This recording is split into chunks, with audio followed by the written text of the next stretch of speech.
Good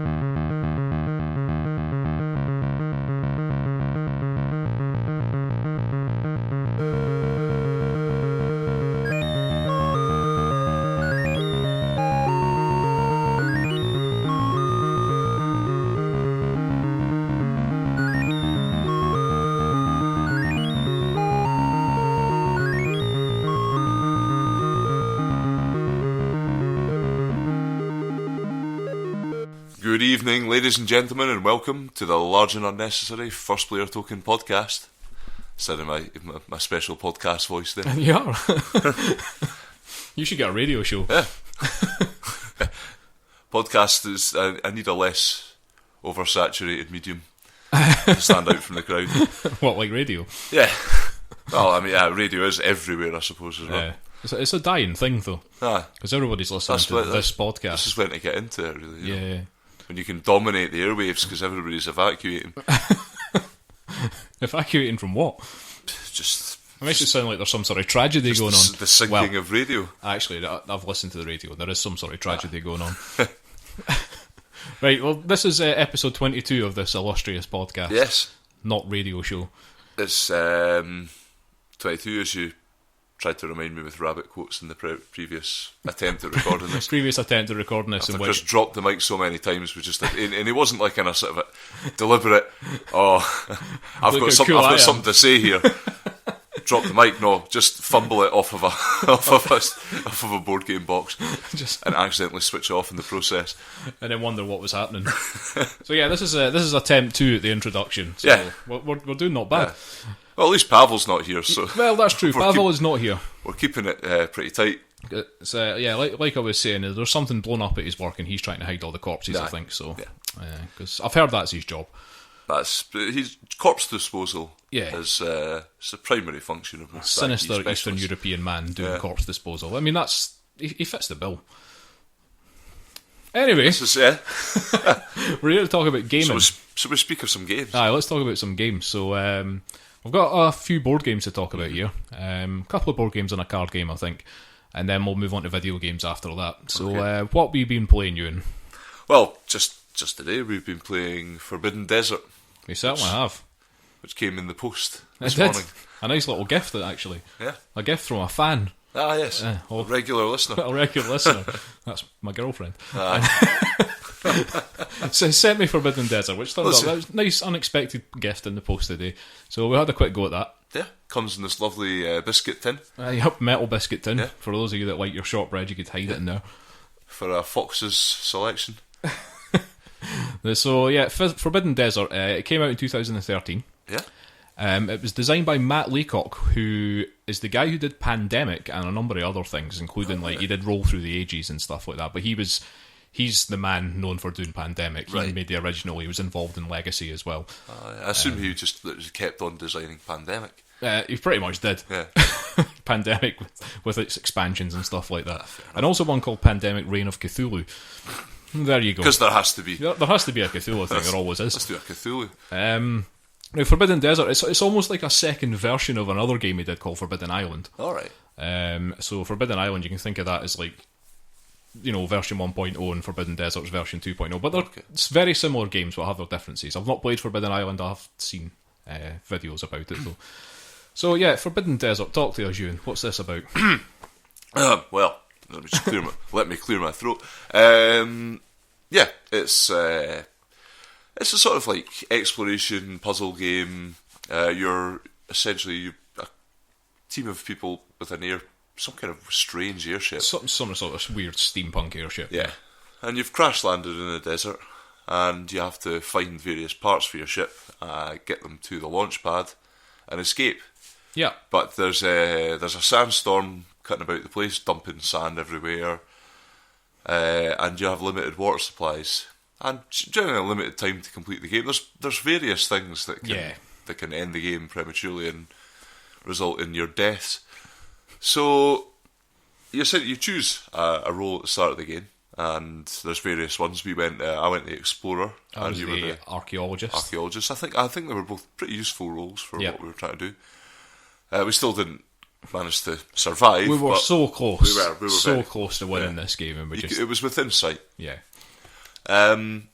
Yeah, I mean, you've got the game. I think it's always a 5x5 grid. There certainly seem to be enough tiles, only enough tiles for that. There's 24 tiles. Yeah. So, but you make a 5x5 grid with a hole in the middle, basically, and the hole in the middle is supposed to be the sandstorm, and the sandstorm moves around. It's going to be all over the place. Yeah. Well, basically, you've got 4 actions on your turn. You can move, you can explore, excavate. You can excavate, and you can also remove sand tiles, which start building up on the tiles you're moving around on. And when you start the game, there's already sand tiles set out, and then after each of your turns, you'll draw cards to tell you where the sandstorm's going to go. Yep. And it'll sort of tell you a direction to move the tiles in, depending on where the sort of the gap is, basically. Yeah. So you might draw something that means that no tiles can move, if it's at the edge of the board or something like that. Yeah. But the important thing there is that when you move these tiles, the tiles that you move get more sand on them. Yeah. And that becomes a problem. So if you've got one pile of sand in it, that's not too bad. You can still move through that. But if it's got more than one on it, it's basically blocked, and you have to clear the sand out before you can move on to that tile. And the sandstorm's going to become more fierce as the game goes on. So yes. So there's a kind of little track that you have at the side of the board that you're going to be moving up as it goes on. Every time you draw a card that says, I think the storm intensifies, you're going to be moving up that track, and there's numbers on that track which indicate how many sandstorm cards you draw after each person's turn. Yeah. So you're going to be burning through the deck quicker. You're going to be moving the sand about more. If all the sand tiles are out, then that's game end. Yep, you're buried in the sand. If you get to the top of the storm intensity track, that's you dead. There's also cards in the deck for the sandstorm which basically make you lose your water. It says the sun beats down. Yeah. If you're not in shelter, then you're going to be losing water, and if you run out of water, then you're dead. If any one player dies, that's end of the game as well. Yeah. So very, very similar to Pandemic in this way. Yeah, actually, it's there's sort of condensed Pandemic. It almost is a condensed Pandemic, and it's very quick. I mean, your game took about half an hour, and that was including me reading the rules for the first time. Yeah, I was just like, this is all very familiar because we've played Pandemic that many times. It was a pretty simple setup. Yeah. So, the similarities in Pandemic is, at the end of everybody's turn in Pandemic, you're drawing cards to see where the virus spreads to, or the viruses spread to. In this one, it's sandstorm moving, and also in Pandemic, there's multiple ways that you lose. So, and if any one person gets screwed, you're all dead. So definite similarities. Yeah.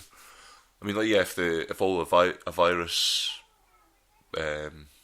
if you use all the cubes, if you put all the cubes out, and the sand all goes out. If there's too many outbreaks, blah blah blah. It's a fun game but difficult. I mean, you've got to basically your objective of getting the parts is reliant on you sort of excavating various tiles that there's 2 for each part, so you can use that to sort of triangulate a position for. Yeah, that's pretty cool. It works quite well. So basically, there's 4 parts, and each part has got 2 tiles corresponding to it. And then when you reveal those 2 tiles, when you excavate those 2 tiles, you put the part on the cross section basically between them, and that's where that part is, and you have to go over there and get it. Aye. But it's because it's interesting because you have to keep when you're putting the tiles down because essentially they're face down. You don't know what's on them. But there's an indicator for what way they should be up, so they should all be the way up because, basically, one of the part tiles is going to indicate an X, and one is going to be a Y axis. So you're going to. Do you want to get mathy on it? Well, it's just just to set the scene here. Now, in our game, we got screwed over and spent most of the game hiding in tunnels. Well, this is the thing. I mean, we very quickly burned through our water because there's 4 of these sun beats down cards in the deck. Yeah. And we got hit with them pretty quickly at the start of the game. Yeah, we did. You were in the position where you were basically about to die quite early on. And we managed to eventually find some water. And there's these 3 tunnel tiles which all sort of interconnect. Finding them does actually seem to be kind of vital, though. Yeah, that's what I thought as well. Because we used that to great effect. It took us a while to find even the first tunnel, though. Yeah. We were digging up a whole load of equipment things, because that's another one of the tiles. There's an equipment card deck, and you can... If you excavate a tile, it's just got the equipment symbol on them. You take one of these cards, and some of them are quite useful. So you get, like, the dust blowers, which can just blast loads of sand out of the way. You get other things like jetpacks, or you get solar shields that stop the sun beats down cards from affecting you and stuff like that. But they're all one use only, and you have to bin them once you're used. That's the thing. It's trying to work out, I think, maybe how to use those a bit better tactically throughout the game. I think so. I think we were a bit trigger happy with the we burnt through the dust blast, the sand blaster things quite quickly. Whatever they're called. Yeah, and they would have been useful certainly at the end, where you had certain tiles that were going to ended up in the way, that had about 4 or 5 sand markers on them. Aye, completely blocked. Would have taken ages to an entire turn basically to clear. Yeah, I think that is basically it. I mean, the only other thing that I would like to mention is the cool toy ship thing. Oh yeah, you basically do get a toy ship, which does have parts. It's got these 4 parts. Yeah, the 4 parts, and you have to put them into this toy ship, and then get to the launch pad and fly off into the sunset. But unfortunately, it doesn't actually fly. We'll say that now. We don't want to be giving any false impressions of what this game does. You get remote control. Now, I mean, I really enjoyed the game, Euan. I actually thought it's basically a filler game. Yeah. It's something that you play when you've not got a lot of time to play something, or you're waiting for other people to turn up or something like that. It's definitely one of those games. And those are good. Those are always good to have. And I thought it was pretty good fun. Even though we got absolutely ruined. We were doing so well. We were playing so defensively towards the end. Just hiding in those tunnels, trying to blast. We basically had this one part to pick up, the engine. And we got all the other parts, and we just couldn't get anywhere near this engine, because any time we had to draw cards, we just kept the engine got moved away from us. Well, it was kept. I mean, that's the thing. I mean, we didn't find a lot of the sort of the markers for like finding the parts until quite late in the game. Yeah. So we were really struggling with that. Yeah, but we did. I think we got a wee bit unlucky. Yeah, but it's one of those games. It is luck dependent, I think, but not overly so. You can kind of see. You can kind of, having played it once, you can kind of see an idea of a tactic to play it. But aye, so you're definitely you're just trying to stack the deck in your favour sometimes. Yeah.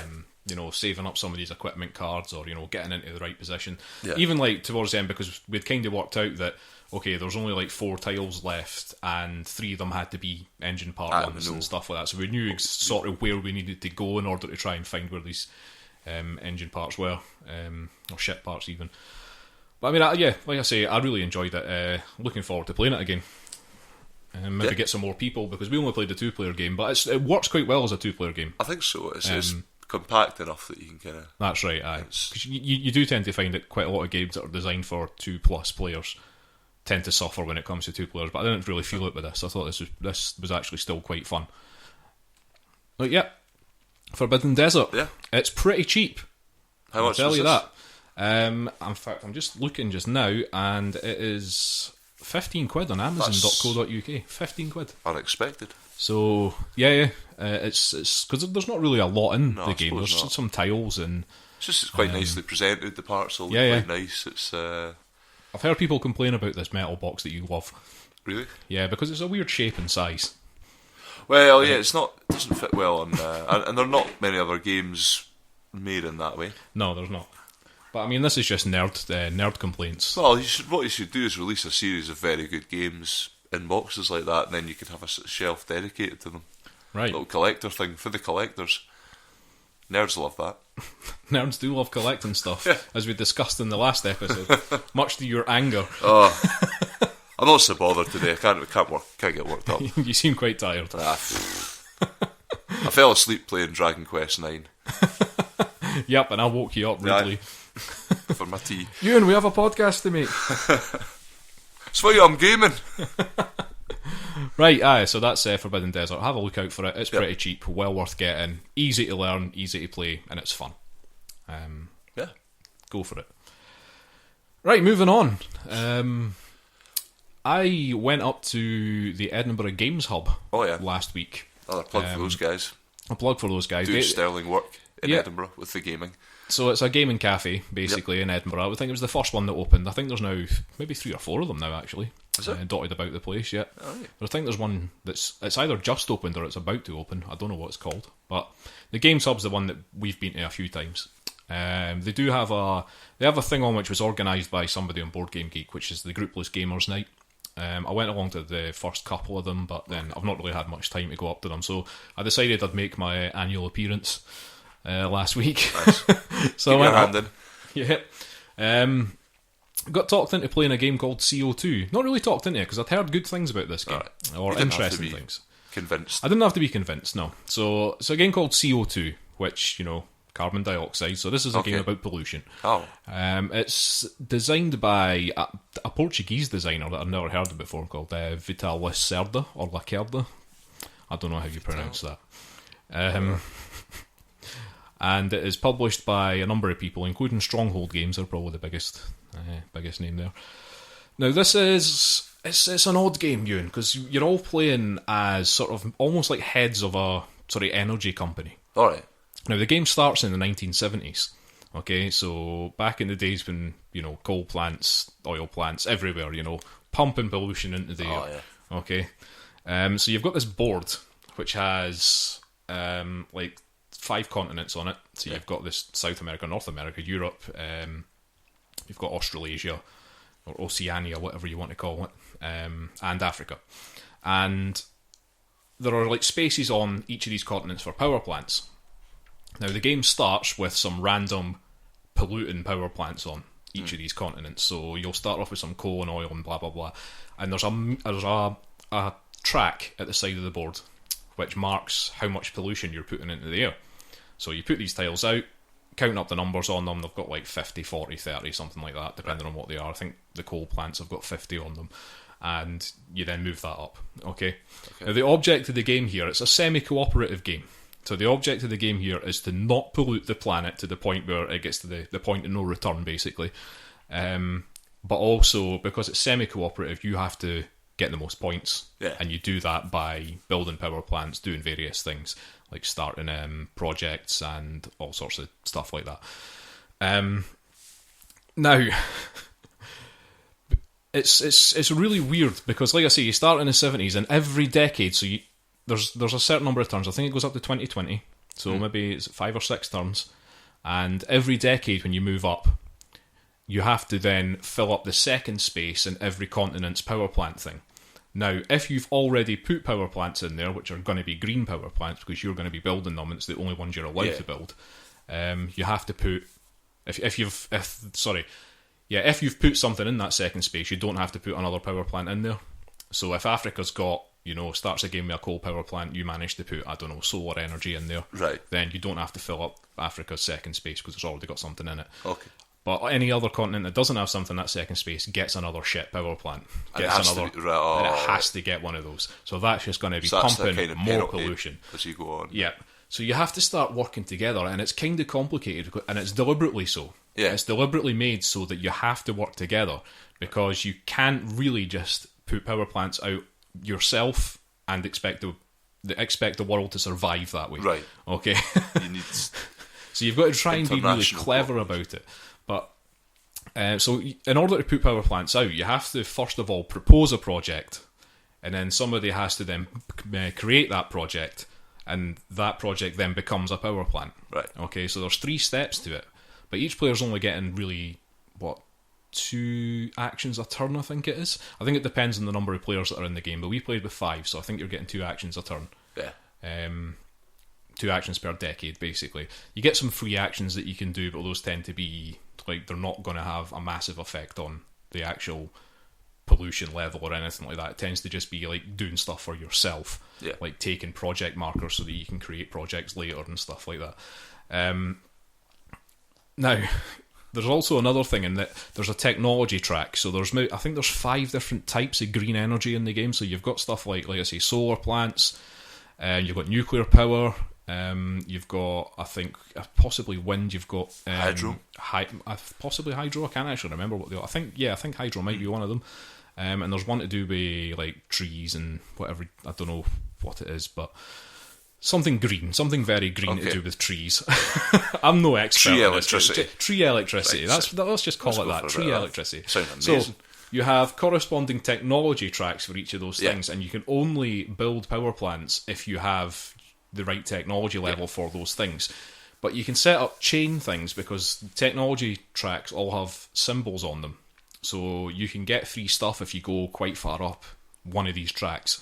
But also, if you go up far enough in some of them, they put you up in other tracks as well.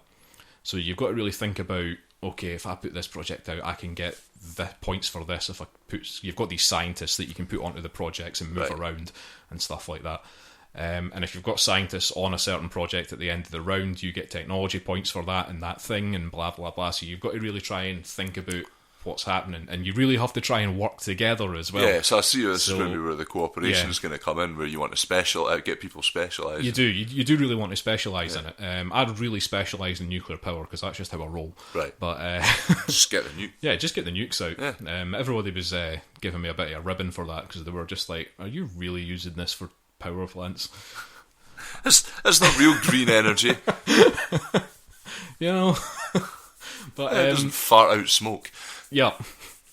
We've also there's some other things that you can do. Like there are, like I told you about these scientists that you can put in the projects.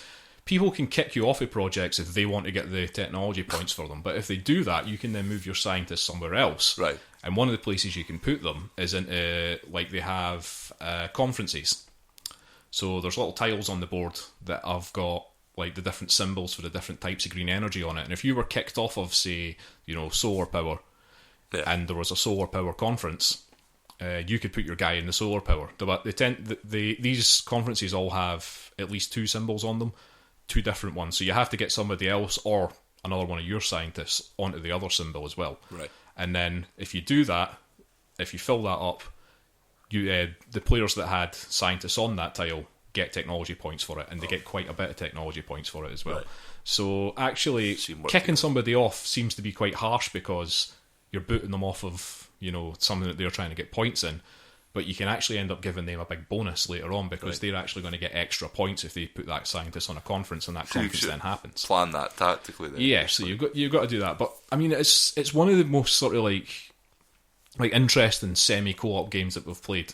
Yeah. Because you've got other semi co-op games like like Battlestar Galactica and those kind Camelot. of. Well, I think the Shadow best over example Camelot. is Dead of Winter is one of the best examples of a semi co-op game. Yeah, because that's quite sort of Because everybody has their own agenda, Aye.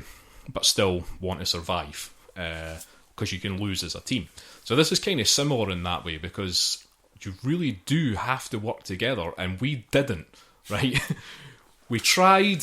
I mean, we started the game. We didn't have much of a clue what was going on because the rules were quite a lot to take in. Right. Okay. Everybody but- just did their own thing. yeah, and everybody just kind of went off and did their own thing. And then by the 1980s, the second round of the game, we were just like, shit, we've not really put any power plants out here because we were all just doing anything, just doing our own little things here. Nobody had built anything really. So by the 1980s, the world was already pretty fucked. So That's why it starts in the 70s, though. I mean, it was a golden era for just corporate malfeasance and general environmental destruction. that's it. Yeah. That's it. And nobody seemed to care back then. No, you know? people. And we kind people of were doing too role-played much that. coke. Yeah, well, that's it. There's always a lot of coke going about. So, but then we hit the 1990s, and then the coke drought happened, and we all just kind of realised that we were fucking the planet. So Yeah. we made a bit more of an effort, but by then it was too little, too late. People started taking ecstasy, and they became a Yeah. bit more attuned to the. Bit more hippie-ish. Aye, it's a bit more loved up, really. Like. Started paying attention to the finer details. So, I mean, I really enjoyed this game. Right, weirdly, really enjoyed this game, despite the fact that I just felt like we were getting shat on the whole time. like shit was raining out of the skies by the 2000s. Basically, that's how badly polluted we'd made the planet. That's pretty bad. And I think we got to the start of the 2000s before we'd polluted the world to the point where it was too late. Can't come back from it now. That's the world screwed. So Yeah, your enthusiasm for it's definitely selling, and it does sound like the kind of game that It is interesting. I think I like a good. And it's Semi-cooperative. but it's making me wonder, did the people that made the people that made this game, were they trying to just make a game that had some sort of theme, or were they actually trying to make a point? Is a bit of a weird thing that I've had with this. Like, it was a small dilemma. I wasn't really sure what they were trying to. Well, it certainly sounds interesting to me, the way that they've done the sort of the cooperative element of it. Yeah. Where, there is that difficulty between different nations working. It's using it's thematic. I would say, rather than. It is quite thematic, but Yeah. but what I'm trying to say is, like, if you're going to try and make a point about polluting the world, is a board game the best way to do that? Well, it's maybe not going to reach the biggest audience. No. But I don't see why it can't be both. Yeah, that's true. And if you can make a good board game that also makes people feel guilty, illustrates that point quite well, then fair enough, Right, fair enough. Yeah. Okay, fair enough. Like I say, they just didn't have the resources to make a film. Right, is that what it is? Yeah. A film about people playing a board game. Well, they could have just filmed you playing the board game, and put some shit, dramatic, you're right. put a dramatic score over the Now top I'm of really it. confused. Get one of you to get you to play sort of like cliched roles in disaster film. Like one of you be like a scientist, one of you a sort of military, a general. That shouts at everybody. Who has to have things explained to him. Nuclear. Well, I don't know shit about that.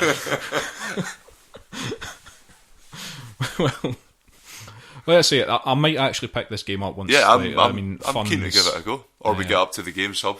We should get up to the Games Hub and have a go at it. But yeah, I really want to have another go at it, because now that I actually know how the game works, if I could get a team of people together and knew how the game works, we might actually be able to do better this time. But, people who are intent on actually cooperating. Yeah. Very specific team of folk, I think.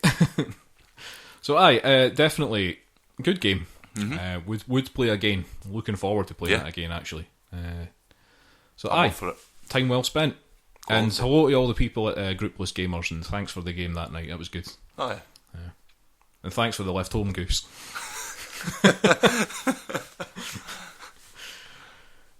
Right, well, we talk about someone else and wrap up let's the tabletop gaming section let's there. move on. Because we're going to talk about something. I mean, this is something we could probably talk about in 5 minutes. We won't, because it's us. But Well, yeah, you mentioned, but there's a few things to bring up about this game, and Yeah, it's I think so. well, it's just based on the fact you played it, Flux again while you were the Games Hub, and I've played this one as well. I've played this more than enough times to speak about it. So this is Flux. It's by Flux Looney Labs. It's a card game. Yeah. It's a card game that takes very, very tiny amount of time to set up. Yeah. Basically, you put out a basic rules card that's in the deck, and then you shuffle the deck, and that's it, ready to go. And it can take anywhere between 2 minutes and an hour to play. There's potential for almost endless games of Flux, really.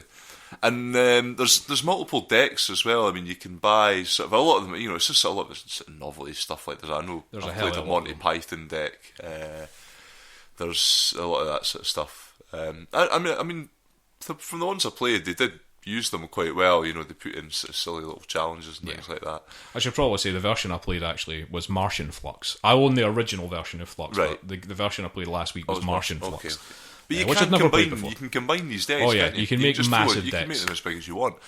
It'd be silly, Yeah. but yeah, it can happen. I think I've definitely played it when we've done that before, and I was annoyed by it when I did it as well. Flux can be a really annoying game. Oh yeah. It can be a really annoying game. It's just so your basic rule, and it's the same for any version you're playing. Yes. Is you draw one card, you play one card. Now that can instantly completely change how the game's played, because you can draw. You're drawing various types of things. They're split into sort of rules that change how the game's played. Yep. Objectives that can sort of end the game that you can all be trying to go for. Actions. Yeah, that just sort of do strange things. I mean, in the base game, you've got rules, actions, goals, which, the objective cards, goals, and keepers. Your keeper Right. cards. Some of the other versions add things like creepers. Which Which are right bastard things. And just drag the game out, to be honest. But, it That's does add that. The zombie version. The zombie version, but I like Martian Flux had some in it as well. But I don't know. I mean, there are so many versions of it, I couldn't tell you what's in each one. Yeah. But those are the 4 basic cards in the base version of the game are the keepers, actions, goals, and rules. Now, the rules cards do what they say. They change the rules. Yeah. Now, that can be anything from changing the draw 1 to draw 4, or draw 3, or draw 5. Yeah. Most of it is that sort of thing. Like, you know, draw 5 cards, and then you play one. Play one card. Until somebody changes the play rule, which can be play 4, play 5 cards and only draw 1. Yeah. It's true, that does happen. But you also get other rules that can completely... mix things hand up. Limits as well. Yeah, there's like hand limit rules, or you can play things like you add 1 to every number that's ever played. You get like some stupid things really.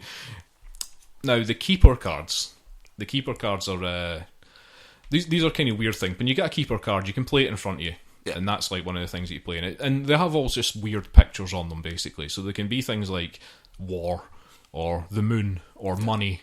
Chocolate, or milk, cookies. You get things like love, peace, and just random things, basically. Right now, you can play these in front of you, and these tie in with the goal cards. And the goal cards can have something like, well, night and day. Yeah. So if you've got the moon and the sun in front of you at any point, if that goal card's out, you win the game. Or milk and cookies. Yep, milk and cookies. And there's one that's all you need is love.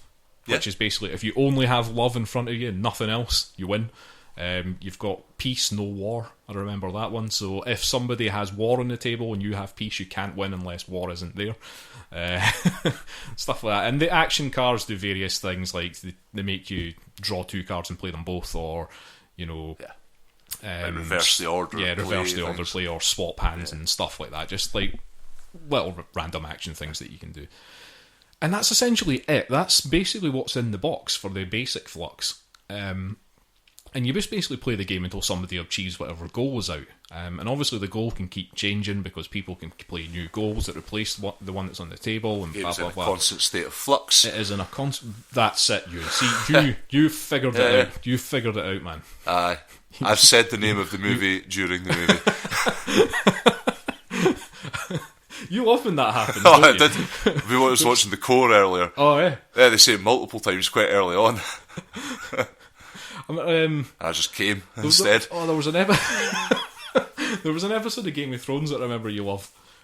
When I think Cersei Lannister said, if you play the Game of Thrones, you win or you die. You were loving that. I did snigger a bit of that. I mean, it's meant to be this cool line, but you just can't help. You just go, they've put the name of the show in. Oh, there was a great TV ad for a Zooton's album that did that for every single one of their tracks, where it said... The voiceover guy said the name of the track, but then followed it up by playing the bit of the track where they immediately said the lyric that is from the name of the track. It just sounded... It was the most jarring. Like, if I was like a member of that band, I would have like fired the marketing department for that. Well, it's good. We've learned something about you today. Yeah, and that's interesting. It's a learning process. So Flux. Mm-hmm. Now Flux can be pretty fun. Yeah, it can be pretty fun. It's another one of these things that's just passing the time, you know. It's really like the random luck factor in it is so high. I enjoy a game of it, but I think I lose patience with it. You do lose probably patience quite quickly. Yeah. I'm not one for a lot of games of Flux. And we've played with people that are well up for lots of games of Flux. Just play Flux. You're just kind of like, can't be bothered. Oh, fuck off, man.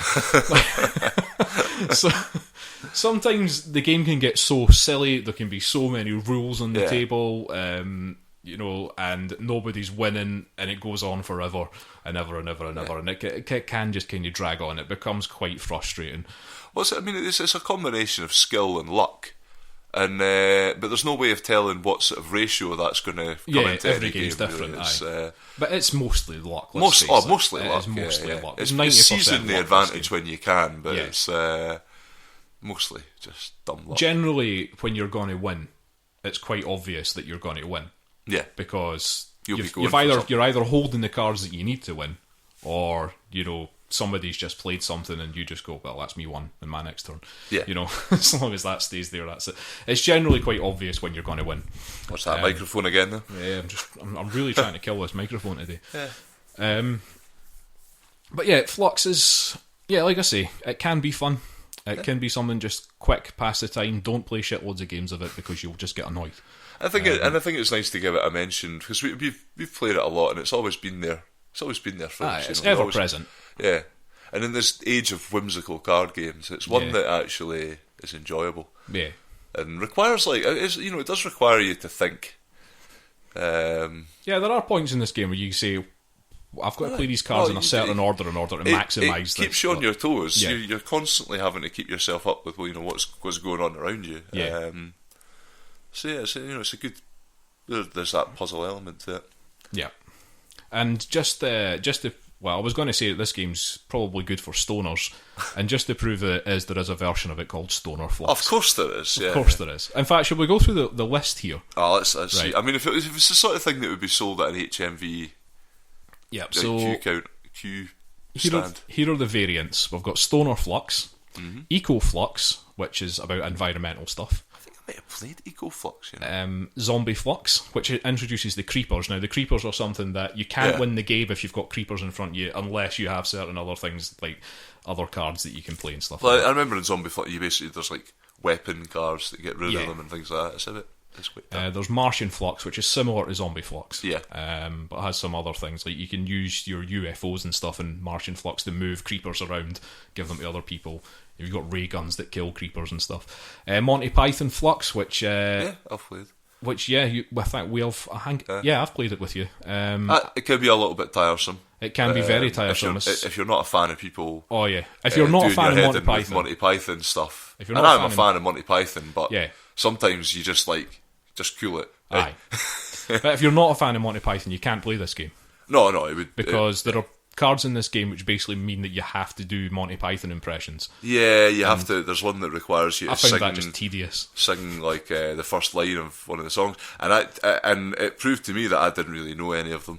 Yeah, I couldn't actually get through. I think it was like the first 2 or 3 lines of a song, and I couldn't really get through any of them, like knowing what the lyrics were, or certainly the ones I probably could have done had already been taken. Yeah.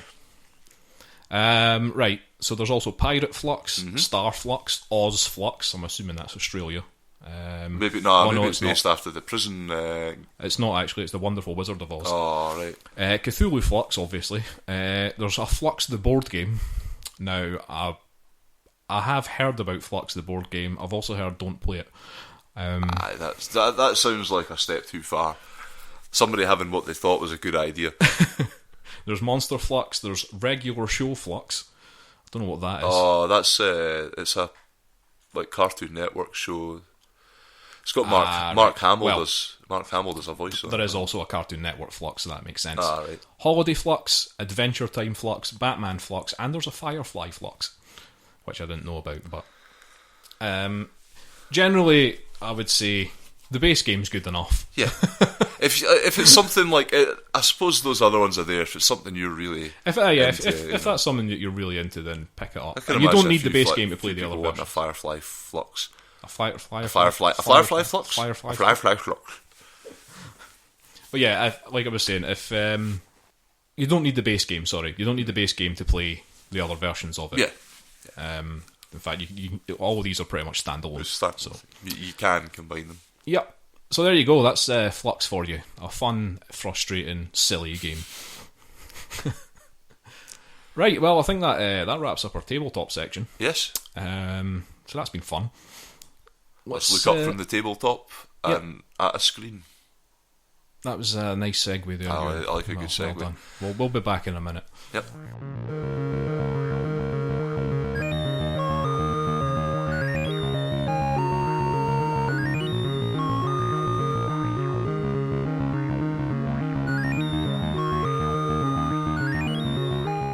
Okay, we're back. Let's Hiya. Hiya. Hiya. Let's talk about some video games. Yeah, sure. And I'm going to let you talk about something. You're going to let me out, right? Well, I've been holding off because I actually... Yeah, I think I might have played this the last time we did an episode, at least a bit of it the last time we did an episode. So. I think possibly, yeah.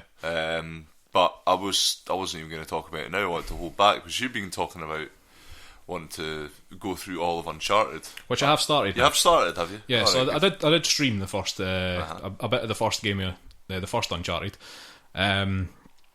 I did it on the PS4 using the streaming thing on the PS4. Some weird things going on with that, like the mic levels are just all wrong. I've tried changing it, so maybe the next time it'll work. But there's not really a lot of stuff you can do with it on the PS4. Streaming fans don't expect a lot of chat off of Chris. Yeah, well, expect a lot of chat, but expect it to sound like which is what it did sound like on the stream. So. But yeah, I have started it. I'll continue it. But you want to talk about Uncharted 4? Played a bit of Uncharted 4, just to try and keep us current with what's going on in the gaming world. I enjoyed it. It was more of the same. I mean, I've a fair few of the chapters now, so I've got like a good bit of the story, but I'm not really going to get into that or anything because I don't want to spoil any of that. Thanks. Yeah, but it's much the same as the previous games. I think mainly the only thing I wanted to do was take issue with Pawel's rating system really involved in that. Well, do you disagree with Pawel's idea that Uncharted 4 is the greatest game? If that's the idea, then yeah, I definitely do. I mean, it's not, I realise there might be a certain amount of just being deliberate hyperbole about it. Just like, I'm just going to be like, Pawel, hyperbole. Hyperbole! I should have been Blood Bowl team manager. Oh, yeah. Hyperbole. I should do a futuristic version of it. Yeah, no, I mean, it's good enough, and I can kind of see, because I've read a few things about the sort of comparisons drawn with The Last of Us, and it's obviously Naughty Dog, that being the last game that they made after having done Uncharted 3, and sort of going on to doing The Last of Us, and the kind of that style of really well told kind of narrative experience, and there's a lot of like motion capture and stuff, so like it looks amazing.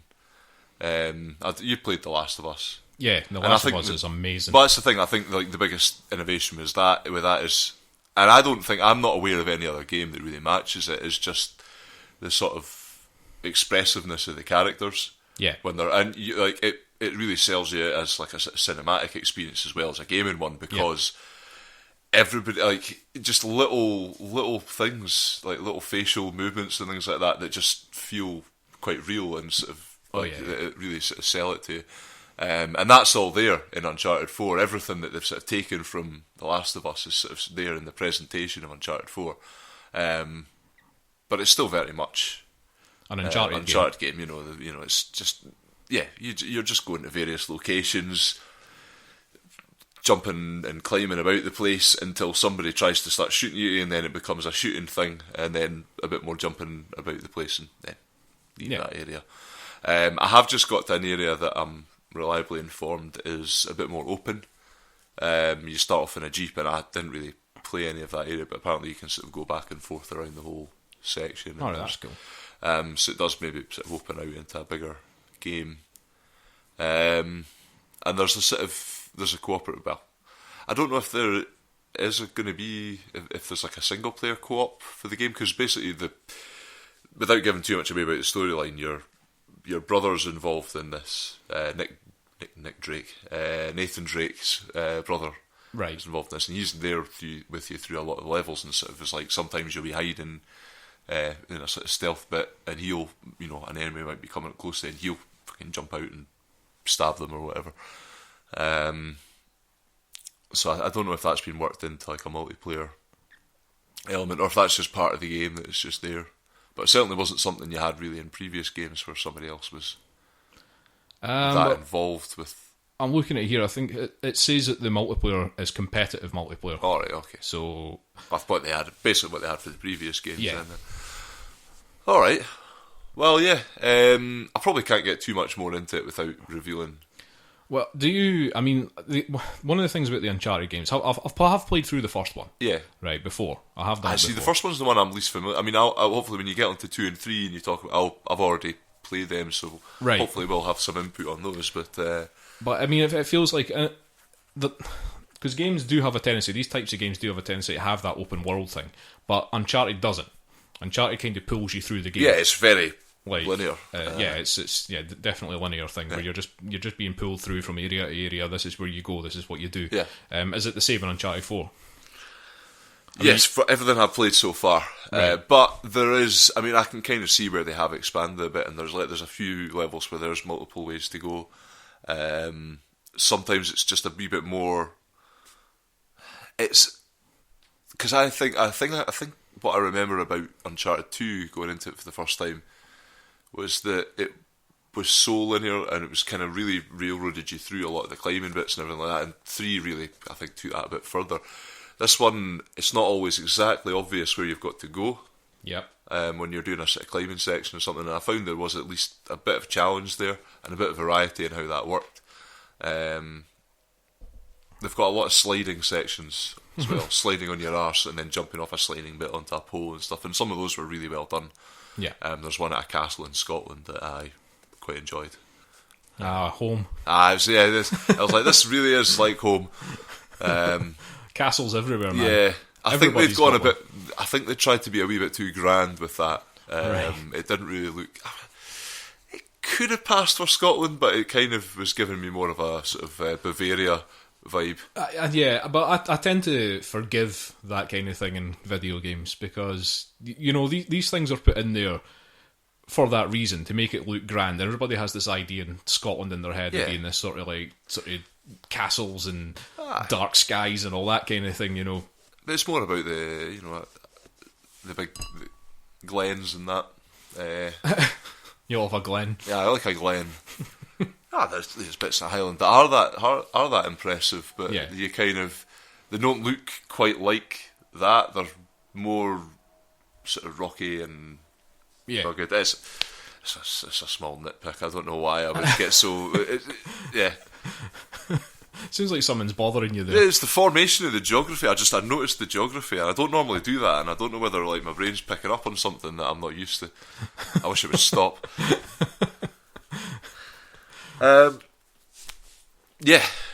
So it's just see, right. I've heard other people talking about Uncharted 4 in comparison to the other Uncharted games, right? And some people are saying that it is definitely the best of the series, and other people are saying, "Good God, this game is terrible compared to the others." How did you fit in on that? I can't understand anyone saying that it's not as good as the ones that have gone before. I've heard people see saying what that some of the relationships in it, the relationships you have with the other characters in it, as Nathan Drake. This is where I don't want to spoil anything, because there is something that I would like to talk about in this game. And the thing is, Tell you what, man, just go for it. Well, I haven't seen how it's going to be resolved in the game, but basically, there's a recurring theme through the previous games is like, what are you doing, Nathan? This is this is irresponsible. This is mad. You get involved in these mad situations. You're going to get yourself killed, or you're going to get one of your loved ones killed through all this stuff. And it kind of, again, this is a theme from the start. At the start of Uncharted 4, Nathan Drake's retired, and he's working. He's just he's working for some excavation company. So they started it, dredging a riverbed or whatever. And so he's kind of he's gotten out of it all, and all this sort of the storyline, and this kind of drags him back in, basically. Now, you're married. I think you're married to. There's the woman that sort of appears in the previous games, and she's one of the strongest voices, constantly telling to just get his act together, basically. Get your act together. And she kind of can see that he's not very. He's not quite fulfilled doing what he's doing, and he gets offered some job that's could potentially be a bit dodgy, but it's it's kind of up his street, and she's like, look, let's just go for this. The job he ends up actually doing in this game is not that, and he basically lies to her, and it's brought up every so often, and there's a few cutscenes in between sections where he's been like, oh, that's right, I've got to phone her and be like, it's going to go on a few more weeks or whatever like that. And I don't know what consequences that's going to have. I don't know whether that's been resolved. But it seemed pretty mental. Right. The way that was done. That he's just basically because she's been a major character in these games, so to sideline her in that way. I don't know, because they keep coming back to it. I'm assuming that there's going to be some consequences to that. But it did seem odd. So, but maybe that is resolved in a really bad way. I don't like. It's just kind of daft. Like the one thing I was thinking was like, oh, maybe at the end of it, he sort of comes back and it's the whole like sort of like, oh, you were away for so long. And yeah, and just sort of like wink to camera kind of thing. Like, the wife will never know about this one. And then all of us are sitting at home going, Nathan, you cad, oh, you dog, you dog. The other bizarre choice about this game, and I'm sure probably anybody seeing any promotional stuff for this game would have picked up on this already, who's played the previous games, is that Nathan Drake no longer looks like himself. I don't know. Okay. Have a look. Have a look. But he just doesn't look like the character from the previous games. He now looks like this bizarre mashup of Liam Neeson and Ken Marino. And before, I mean, I think it was like before he was kind of just a sort of generic, rugged Hollywood good guy looked, and they've tried to refine that into something a bit more, but in the process made him facially not anything like what he previously looked like. I found it jarring, like really, and it's been something I've noticed since they started releasing promotional material for this game. It's like, what happened? Is it a different character? Is it meant to be a different guy? Is he a bad clone? Is it not just, they've moved on? The improvement of the technology's moved on. It's like you can render more features than you. But that's the thing. When you do maybe go into that depth with the features, it changes the look of it. Even if the original look was just a more plain thing, because that was all they could sort of do with the graphics at the time. But I don't know. To me, it's noticeable. I would urge people to go out and have a look and let us know what you think. Yeah. Tell us. Like, scrounging for fan mail. I'm trying to get an issue going here. And we'll give out the email address at the end of the show. We will do. And write to us about your observations on Nathan Drake's face. Yeah. Okay. But I think that's all really to discuss about it at this point. Hopefully we're going to come back to it in a more... So are you actually enjoying it? Yeah. No, I think it's a good game. The other games are good. Like, for all the sort of... the sort of negatives to them, they are, they're a bit linear. The sort of gunfight parts are, just a bit. They're perfectly serviceable combat, and they're not bad. They're quite exhilarating, but it almost feel unnecessary. I don't know. I can't get worked up about any of the Uncharted games to say they're my favourite series ever. They're very they're great games. They're fun to play. Yeah, everything about them always feels a wee bit lightweight to me. I don't know what it is. Okay. And the stories I don't think are compelling enough to kind of justify it being an amazing game. Maybe Uncharted 4 will resolve in a way, because so far, probably story wise, it is more interesting than the previous ones. But I don't know where it's going, so I can't entirely judge. Okay. Mm-hmm. So Uncharted 4, that's by Naughty Dog. It's on the PS4. And it came out in May 2016. That's this year. Yes. So we're keeping it relatively current. Keeping it current. Yeah. Well, I can go more current than that. So I've been playing a game called The Solus Project, which is by some Swedish developers called Kyoto Studios. I've never heard of them. I think they just make indie games. And this came out on June the 7th, 2016. So this is only a couple of weeks ago now that the full release of this came out. Fresh. Now, the Solus Project, I've been playing it quite a bit over the past sort of 2-3 days. It's something that I had on my radar for a while, since I spotted it, I think before it came out, because I remember getting an email from Steam saying, the Solus Project is out, have a look at this is on your wish list, basically. And I was like, what's this again? So, as with everything on my Steam wish list. So I had another look at it and I was like, okay, right, we'll check this out. Now this is, you know how I like a survival game, Euan. You know how I like a survival game. Alright, this is a sort of exploration survival game. So it's not survival game in the sense that sort of Minecraft is a survival game, or 7 Days to Die is a survival game. Because this is story-driven survival. Okay. So you do have to survive in this game, but you're being pushed through a story at the same time. So you do have to, you have to eat, you have to drink, you have to sleep, you have to try and stay dry, blah, blah, blah. But you are, like I say, being pushed through a story here. This is set in the near future, and the idea behind this game is that the Earth, there's a rogue star that's coming towards the Earth, and it's going to destroy the Earth. So they put, classic sci-fi story, put a bunch of people on some ships, send them out into space. Those are the people that are going to survive. That's it. So you're on one of these ships at the start of the game. You're coming up to a system that you were basically sent to explore, and just out of nowhere, something comes out of a planet, and your ship gets destroyed. It just blows up, and you just see an escape pod flying out. Okay. And obviously, you're on this escape pod. Right. So you make it out an escape pod, and you land on this planet. You land on an island, basically, and it's seemingly empty, this planet. So you sort of get out, and you're kind of wandering about, trying to find survivors. You can't find anybody, basically. There's no signs of any life whatsoever. Only plants, really. That's all you can really see. So like I say, you have to try and survive. So the first sort of hour or two of the game, you're basically just wandering about, picking up food. You don't have to craft any shelter or anything like that. You can't do that in this game. There's not really... The crafting doesn't go to that level in this game. The crafting's pretty basic in this game, but the idea is that you've crash landed, but you have this little console device thing with you, like a little PDA thing. Right. And every so often you're picking up radio signals from, must be some other ship somewhere, basically, what happened, where are you, blah, blah, blah, but you can't reply to it because you don't have the technology to do it. So the idea is that you've got to build this communications device. So you go out and you start trying to scavenge bits from the wreckage of your ship to build a communications device. And then, surprise, you find that there's some sort of evidence that there's some sort of civilization on this planet. Of course. Of course you do. Of course you do. Now, so you're wandering about. Now, this game is fucking beautiful. Yeah. Okay? It's gorgeous. You're wandering about, and you're pretty much on the shore of this island when you're... Some kind of Sorry? tropical island sort of thing. It's not really tropical, because it's... there's lots of, it reminds me of the Giant's Causeway.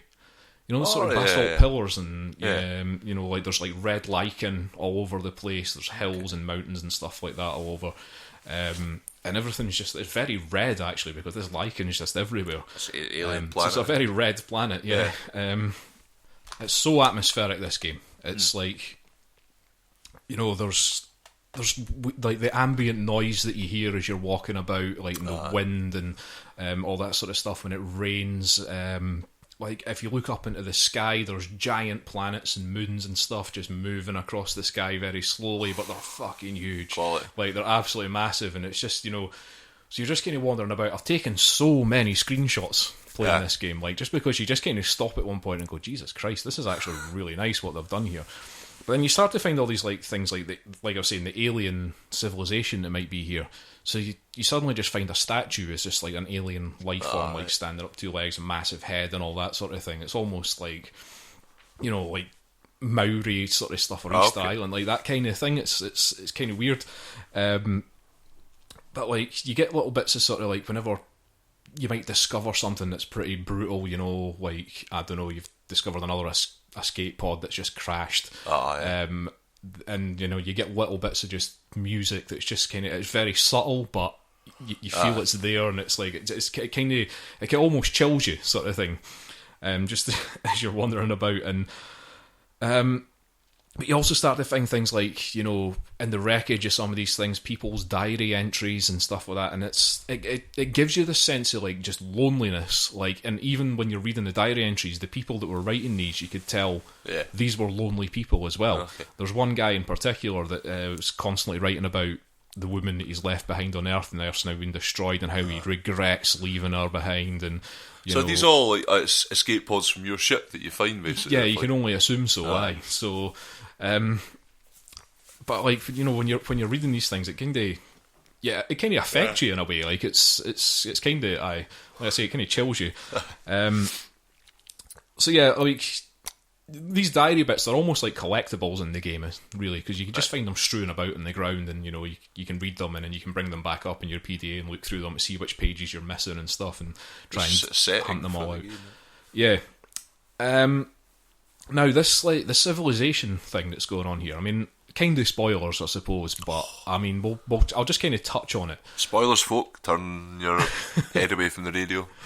You start to find, like, as you move further through this island, you start going underground, you find a cave, there's some sort of noise coming from inside this cave, so you go in to find out what it is. And, like, you start to find, you know, carvings, like big bits of stone with some carvings on them, and your PDA translates them. And it's... They're almost telling the story. It's almost like there was two civilizations. But one of them, like, the people that are making the carvings are almost like an almost primitive sort of... It's an almost primitive sense that you get from them. Okay. Very sort of ritualistic and, you know, that kind of thing. And they're basically saying that the Sky Ones came, so people, obviously aliens, came and took them away to this planet. All right. Like, take them from their planet to this planet. Oh, okay. And, like, and they're just sort of, like, trying to lead them and showing them all this technology and stuff like that. But... And it seems almost like, oh, right, this alien race has saved these people from something. But then, getting to the point now, it seems almost... You start to find carvings where it seems like people are starting to get a bit, you know, what have the Sky Ones done? You know, like, and then it's... So you're starting to think, like, what's happened here? Like, what is going on? Like, and, like, they keep saying, like, the Sky Ones, they live underground now and all this sort of thing. And then, you know, you're going into these caves and all of a sudden, it's almost like finding a dwarven... like temple or something underground where you're just wandering through. It reminded me almost of in Skyrim. What's the is it the Dwemer? They have these sort of... Yeah, like the big, like they have. It was almost like steampunk style technology that they had. So like when you're going through all these things, you might have to find some cogs and wheels and stuff. You might have to pull some levers to get through some puzzly elements in this game. And yeah, like I say, I mean the game just like. It's the atmospheric feeling that you get for this game that's really pulling me into playing it all the time, because you get lost in it. Like you're just like what's and it's not so much the trying to build the communications really. That's your main task in this, but it's what's driving me through it is what's going on with these civilizations. You know, what's happened here. Like this is what's making me go and exploring, and it does push you into trying to find out more and more about like what's happened. And there is an overwhelming feeling that you're being watched in this game. And I don't know if that's just me. I don't know if that's me getting paranoid, but the way that they've done, like I say, the ambient noise and some of the stuff that's going on around you, like the weird noises that you hear and stuff, it's almost like there's somebody there.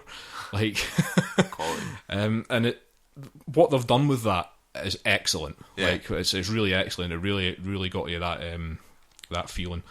It's cool to have like a survival game where you've got actual tasks.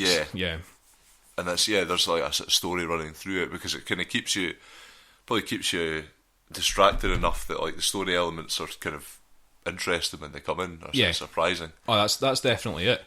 So it has got that sort of survival and, you know, exploration thing properly. Like they've managed to balance that really well. I'm finding the survival side of it not too difficult. One of the hardest things is finding a decent place to sleep.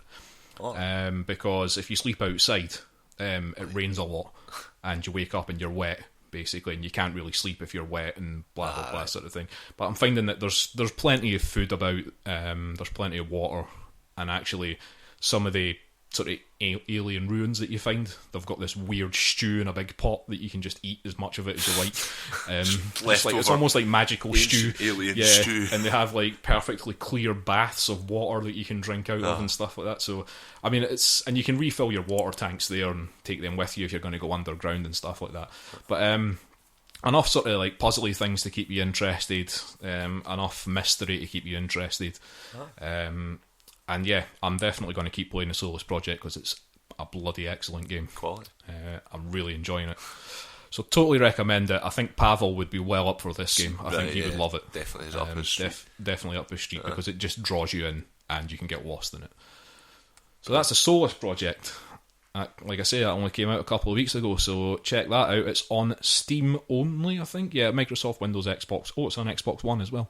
Oh, there we go. Fair enough. So Xbox I think grabbed himself an exclusive there. Yeah, I think that almost wraps things up. Yeah. Actually, I've got one other thing to say. Do you? What's that? Which is that 7 Days to Die, one of my favourite sort of survival zombie crafting games, is coming out on the PlayStation soon. Now, I'm a bit wary about this. Yeah, you expressed some concern. Because apparently it's due to come out in about 2 weeks' time. Now, The thing about 7 Days to Die is it's not finished, Ah. right? It's still an alpha on the PC.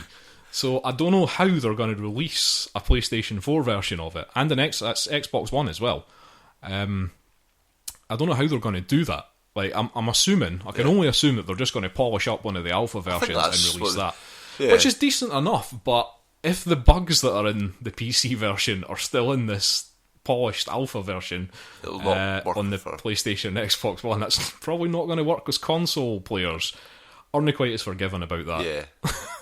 No, I don't know. I think you'll find they probably made a more complete game than... Considering, that trailer that they put out, they've done a live-action trailer for it. Which you should check out. And like Because it does actually capture the game.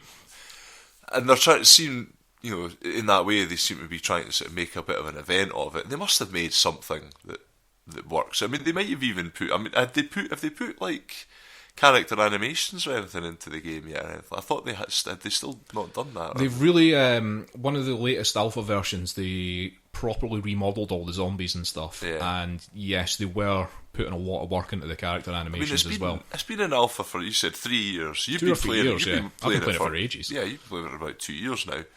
And it's, from what I can tell, the game works pretty well. I mean, obviously, there's bugs, but it's got a lot of depth to it, and it's not like it's an incomplete game if you were to... No, I mean, there's definitely enough there, but Yeah.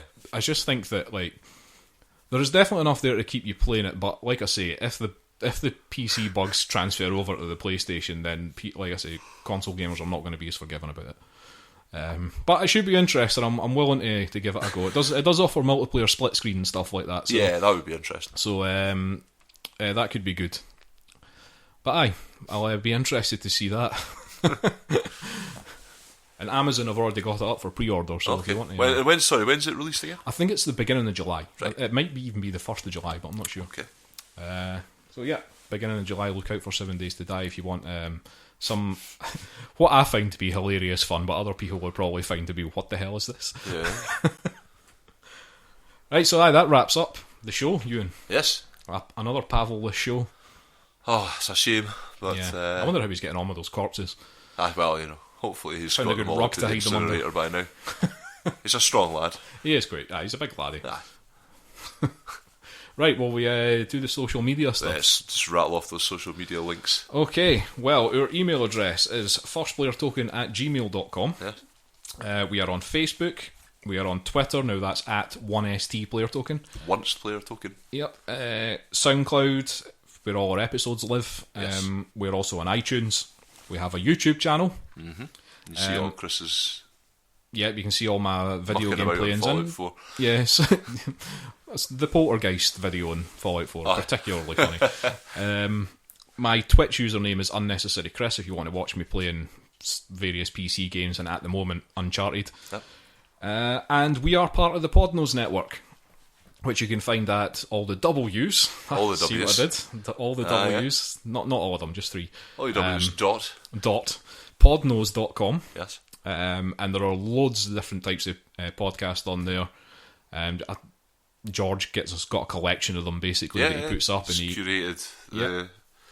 There's been a few even added quite recently. There's a new comics one, I think, up. A couple of other ones I've seen popping up on the website. So yeah, have a look. You're on there as well. You can listen to your episodes on that website if you so choose, because George puts them up there. Yeah, it's always nice to give him a bit of traffic. Yep.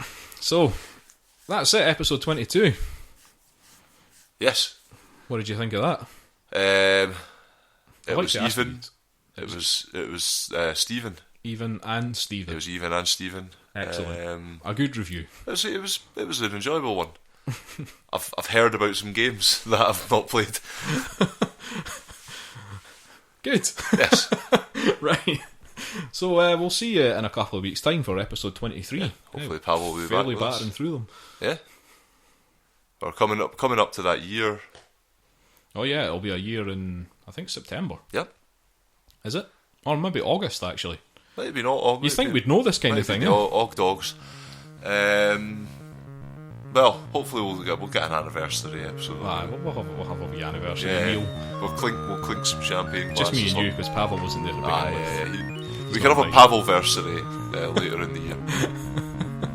It'll we're all going to get really drunk. Perversity. Yeah, you'll love that. Right, see you next episode. Bye.